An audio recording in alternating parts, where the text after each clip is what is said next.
इससे पहले आपने ग्राफिकल मेथड सीखा था कि ग्राफ ड्रॉ करके किस तरीके से आप सॉल्यूशन फाइंड आउट करते हैं, करेक्ट। जो लाइंस होती हैं लीनियर इक्वेशन के, वो जहाँ पे भी इंटरसेक्ट होती हैं, वो जो इंटरसेक्टिंग पॉइंट होता है वो सॉल्यूशन होता है, करेक्ट। लेकिन अगर आपको ग्राफ नहीं बनाना है तो आप कैसे फाइंड आउट करेंगे, उसके कुछ मेथड्स होते हैं, ठीक है। तो उनमें से पहला मेथड है सब्स्टिट्यूशन मेथड। तो सब्स्टिट्यूशन मेथड में बेसिकली हम कुछ स्टेप्स फॉलो करते हैं, ठीक है, और उन्हीं स्टेप्स को करके हम जो लीनियर इक्वेशन है उसका सोल्यूशन फाइंड आउट करते हैं। तो चलिए अब देखते हैं कि कैसे इसको फाइंड आउट किया जा सकता है यूजिंग सब्स्टिट्यूशन मेथड। तो सबसे पहले देखिए स्क्रीन पर एक एग्जांपल है, x plus 3y equal to 6 and 2x minus 3y equal to 12। तो ये जो दोनों लीनियर इक्वेशन हैं इनको आपको सॉल्व करना है यूजिंग सब्स्टिट्यूशन मेथड। तो सबसे फर्स्ट स्टेप क्या होगा, फर्स्ट स्टेप विल बी कि इनको पहले तो हम मार्क कर देते हैं 1 एंड 2, ठीक है, इक्वेशन नंबर 1 और ये इक्वेशन नंबर 2। दोनों में से कोई भी एक इक्वेशन चूज कीजिए, ठीक है। लेट सपोज कि मैं ये फर्स्ट वाला इक्वेशन चूज करता हूं, that is x plus 3y equal to 6। अब ये जो x plus 3y equal to 6 है, इसमें से किसी भी एक वेरिएबल को मुझे सब्जेक्ट बनाना है। सब्जेक्ट बनाने का मतलब क्या है कि किसी भी एक वेरिएबल को अकेला एक तरफ छोड़ के बाकी सारे जो नंबर्स और वेरिएबल्स है उनको दूसरी साइड लेके जाना है इक्वल टू के, ठीक है। तो सपोज कि मैं y को सब्जेक्ट बनाता हूं, तो मैं यहां पे क्या लिखूंगा, 3y equal to 6 minus x, ठीक है, x दूसरी तरफ चला जाएगा इक्वल टू के, तो माइनस एक्स हो जाएगा। देन y इक्वल टू कितना होगा, y equal to 6 minus x upon 3, ठीक है, क्योंकि 3 मल्टीप्लाई में था y के साथ, तो जब हम 3 को दूसरी तरफ ले जाएंगे इक्वल टू के, तो वो पूरे एक्सप्रेशन के नीचे आ जाएगा। तो y equal to 6 minus x upon 3 को हम इक्वेशन नंबर 2 में पुट करेंगे, ठीक है। तो इक्वेशन नंबर 2 में हमको ये वाला जो एक्सप्रेशन हमारा आया y का, इसको पुट कर देंगे y की जगह पे, ठीक है। तो हम कैसे करेंगे, ये होगा हमारा सेकेंड स्टेप। हम लिखेंगे यहाँ पे substituting y is equal to 6 minus x upon 3 in equation 2, ठीक है। तो ये हो जाएगा 2x माइनस 3 और y के जगह पे y का value 6 minus x upon 3 equal to 12।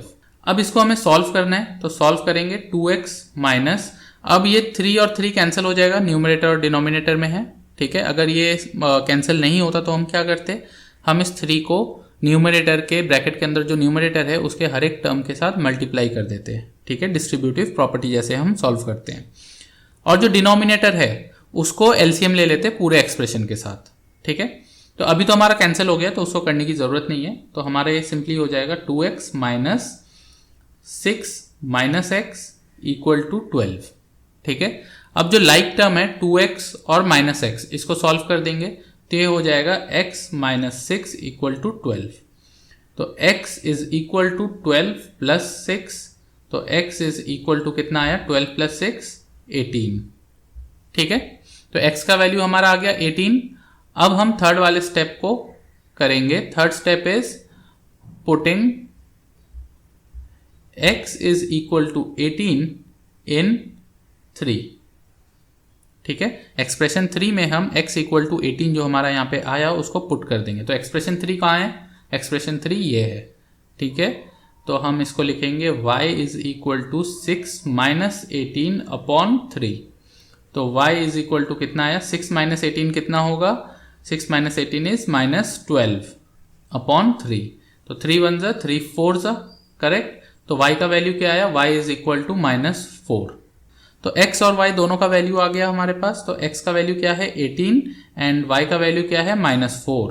तो हम यहाँ पे लिख देंगे solution of the given equations are x equal to 18 and y equal to minus 4। समझ गए। तो इस तरीके से हम सब्स्टिट्यूशन मेथड को करते हैं, ठीक है। तो 3 स्टेप्स में इसको बेसिकली हम करते हैं। फर्स्ट स्टेप में हम क्या करेंगे, फर्स्ट स्टेप में हम दोनों में से कोई भी एक इक्वेशन चूज करेंगे और उस इक्वेशन के किसी भी एक वेरिएबल को सब्जेक्ट बनाएंगे, ठीक है, जैसे मैंने यहाँ पे y को बनाया। देन उसके बाद सेकेंड स्टेप, जिसको भी हमने सब्जेक्ट बनाया उसका जो वैल्यू हमारे पास निकला उसको हम दूसरे वाले इक्वेशन में पुट करेंगे, ठीक है।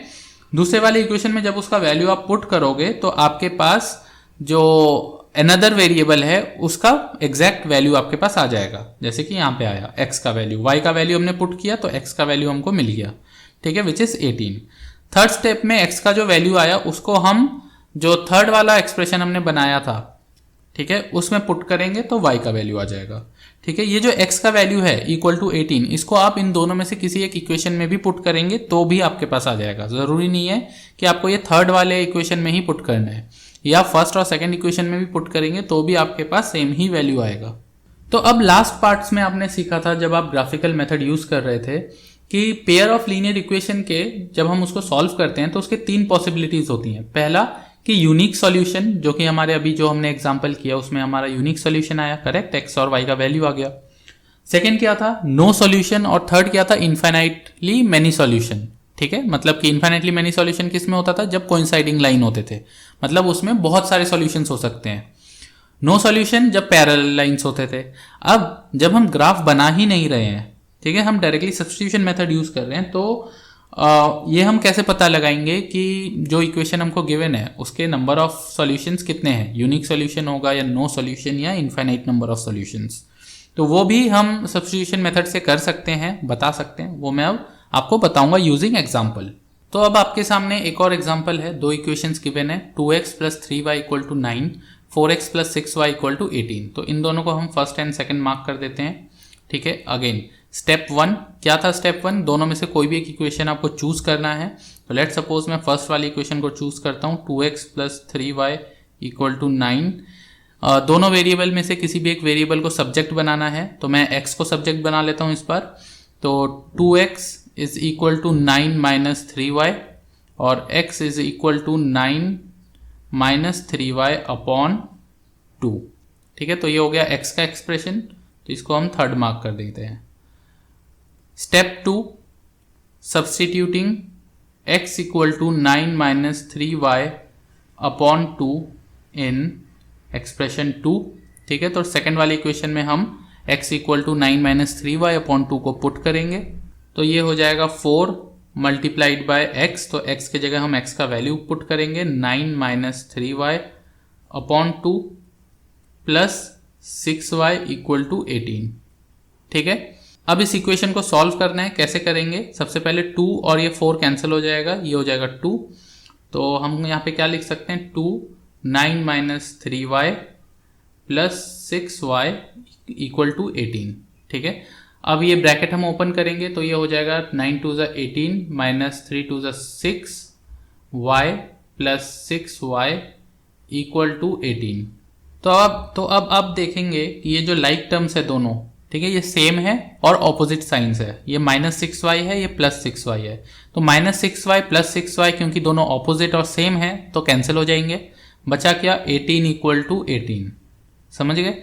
तो जब इस तरीके का एक्सप्रेशन आपके पास आएगा 18 = 18 या 9 = 9, 2 = 2, तो that means equation 1 and 2 have infinitely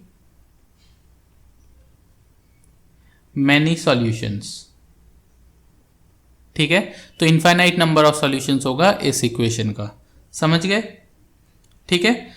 तो 18 = 18 आ गया, तो 18 = 18 इज ट्रू, करेक्ट, ये फॉल्स तो नहीं है, 18 के ही बराबर होता है, करेक्ट। तो जब इस तरीके का आएगा तो that means these equations have infinite number of solutions, ठीक है। आगे और ये सॉल्व नहीं होगा, ये यहीं पे खत्म हो जाएगा। और आपको ये छोटा सा जो स्टेटमेंट है, equation 1 and 2 has infinite number of solutions, ये आपको लिखना है। तो अगेन ये एक और एग्जांपल है, ठीक है, इसको मैं फर्स्ट और इसको मैं सेकंड मार्क कर देता हूँ।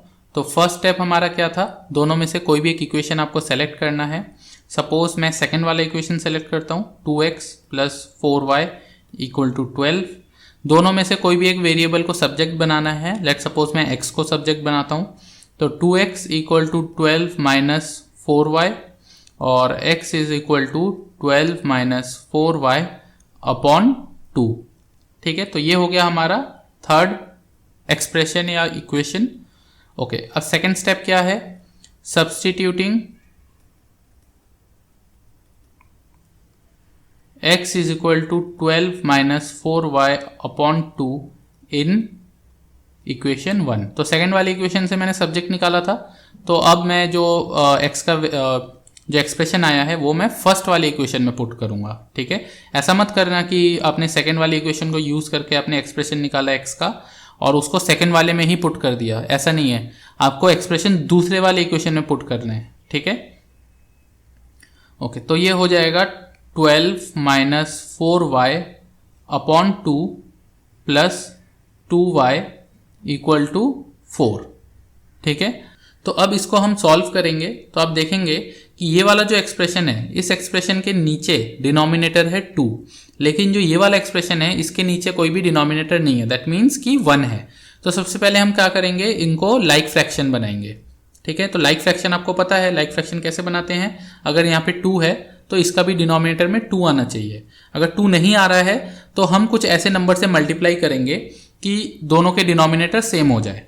ठीक है, और जिस नंबर से आप डिनोमिनेटर को मल्टीप्लाई करेंगे उसी नंबर से न्यूमरेटर को भी करना पड़ेगा।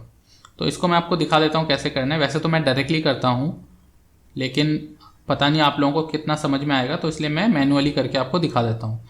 तो 12 minus 4y upon 2 plus 2y upon 1 multiplied by 2 multiplied by 2 equal to 4। समझ में आया। तो मैंने जो सेकेंड वाला जो टर्म था उसको मल्टीप्लाई कर दिया डिनोमिनेटर को 2 से, न्यूमरेटर को भी 2 से। ठीक है, तो मेरा डिनोमिनेटर दोनों का सेम हो जाएगा, करेक्ट। तो ये हो जाएगा 12 माइनस 4y अपॉन 2 और ये हो जाएगा 4y अपॉन 2 इक्वल टू 4। ठीक है, तो अब हम इसका एलसीएम ले सकते हैं। ये हो जाएगा 2 और इधर हो जाएगा 12 minus 4y plus 4y equal to 4। अब ये 2 इधर चला जाएगा ऊपर, करेक्ट, अगर इक्वल टू के दूसरी तरफ, तो ये हो जाएगा 12 minus 4y plus 4y equal to 8। ठीक है, अब ये दोनों जो लाइक टर्म्स है ये कैंसिल हो जाएंगे क्योंकि ये माइनस 4y है, ये प्लस 4y है। तो आंसर क्या बचा, 12 इक्वल टू 8। ठीक है, अब 12 इक्वल टू 8 हो सकता है कभी? नहीं हो सकता, दोनों के वैल्यूज अलग हैं। ये 12 है, ये 8 है, दोनों बराबर नहीं हो सकते, तो ये हो गया फॉल्स। तो अब हम यहाँ पे एक स्टेटमेंट क्या लिखेंगे, hence equation 1 and 2 have no solution. ठीक है, तो इन दोनों इक्वेशंस के कोई भी सॉल्यूशंस नहीं हो सकते। ठीक है, तो इस तरीके से हम फाइंड आउट करते हैं।